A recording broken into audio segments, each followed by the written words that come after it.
नमस्कार, जय हिंद, वंदे मातरम। मैं संजय त्यागी एक बार फिर कल एक घटना या मैं कहूँगा दुर्घटना हुई चंडीगढ़ में, और जिसके साइड इफ़ेक्ट्स आज से आने शुरू हो गए हैं। मैं भी कल से अब तक उसी पे एक रिसर्च कर रहा था, मंथन कर रहा था कि आखिर ये हुआ क्या है। कल चंडीगढ़ में जो बीजेपी की नवनिर्वाचित सांसद श्रीमती कंगना रनौत, जो कि हिमाचल मंडी से इस बार चुनी गई हैं, उनके साथ एक बहुत ही गंदा व्यवहार किया।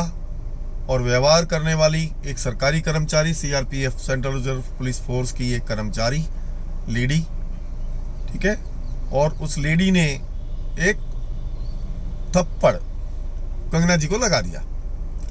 यहाँ तक तो लगता है सबको कि ये शायद एक नॉर्मल सी घटना है और ठीक है, आवेश में या जोश में कुछ भी करके सोच लिया। और उसने भी कह दिया कि भाई मेरी माँ वहाँ बैठी थी किसान उसमें धरने में, और उस धरने में हुआ ये है कि इसने इनके बारे में कह दिया होगा उस वक्त कि भाई सुर में बैठ गए।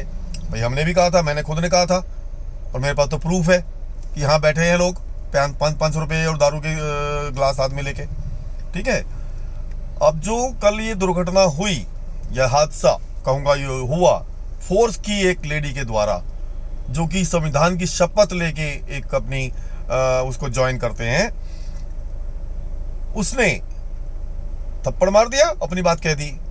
कंगना जी ने कंप्लेंट कर दी, वो सस्पेंड हो गई। अब वो कंगना जी अपनी कंप्लेंट वापस ले रही हैं, नहीं ले रही हैं, वो एक अलग इशू है। बट एक लेफ्ट विंगर है मुंबई में, अपने आप को संगीतकार या सिंगर जो भी वो है, दो पैसे उसके पास आ गए हैं और हम ही लोगों की वजह से आ गए हैं। विशाल डडवानी उसका नाम है, खुलेआम बोल रहा हूँ। विशाल डडवानी ने उस लेडी को जॉब ऑफर की है कि कोई बात नहीं, सस्पेंड होगी तो मैं तुम्हें नौकरी दूंगा।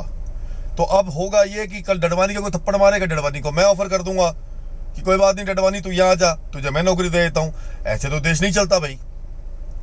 यानी कि राजीव गांधी जी के ऊपर कभी श्रीलंका में एक सिपाही ने अटैक किया था, हमने उसको अपोज किया, गलत है। हमारे देश के प्रधानमंत्री हैं, सांसद हैं। इंदिरा गांधी जी के ऊपर गोली चली, सारा देश एक साथ खड़ा हो गया, तो जस्टिफाई करना शुरू कर दे क्या भाई? वो सरदार जी भी तो यही कह रहे थे कि भाई मैंने खालिस्तान की डिमांड थी, आपने नहीं मानी, मैंने गोली मार दी, बात खत्म। और एवज में क्या हो रहा है उसके? अब उन्हीं का लड़का जिन्होंने गोली मारी थी चुनाव जीतता है। एक खाड़कू जिसको उग्रवादी बोलते हैं, जेल से चुनाव जीतता है पंजाब से। ये एक बहुत बड़ी वेकअप कॉल है, ये बहुत बड़ा खतरा है जिससे, और उस खतरे का एक बहुत छोटा सा रूप ये हुआ जो चंडीगढ़ हुआ है।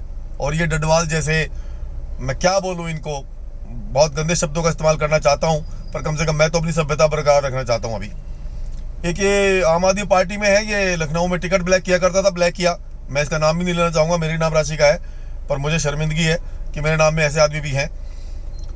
ये आदमी कहता है कि आपको बीजेपी को अपने सांसदों की सिक्योरिटी बढ़ा देनी चाहिए, क्योंकि लोगों में गुस्सा है, पंजाब के किसान के बच्चों में गुस्सा है, और वो थप्पड़ मार सकते हैं, तो कल को तो ये भी कहेगा गोली मार सकते हैं। सही है भाई, हम भी किसान की औलाद हैं, हम तो बिल के फेवर में थे, तो हम किसको मारें? तुझे डडवानी?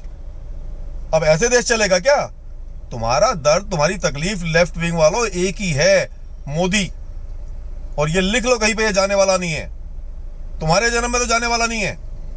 अगर ऐसे तुम चाहोगे कि भाई ऐसे लोगों को थप्पड़ लगे और हमको जस्टिफाई करें, तो भैया सॉरी, नहीं चलेगा।